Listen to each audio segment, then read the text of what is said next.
Are you tired of hunting through Salesforce setup just to add a simple pick list field?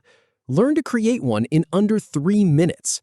We'll start from quick settings, open Advanced Setup, then use Object Manager to add a pick list to the account object. Start by clicking on the Quick Settings gear icon in the top right corner. Then, from the drop-down, select Open Advanced Setup to access the full setup menu. Now, click on Object Manager to see all your objects.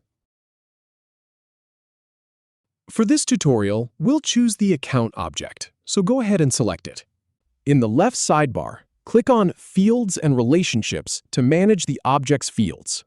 Then, click the New button to create a new custom field. From the field type options, choose Picklist and click Next to proceed.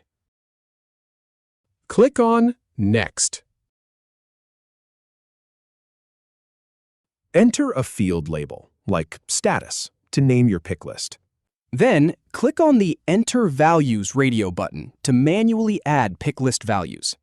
Type in Progress as one of the values, and you can add more if needed. Click Next to move through the field-level security settings. Click Next again to skip any page layout assignments. Finally, click Save to create your pick list field. And that's it, you're all set. If you have any feedback or if any info is inaccurate, please leave a comment below. We'll do our best to answer or redo the video if needed. Thanks for watching.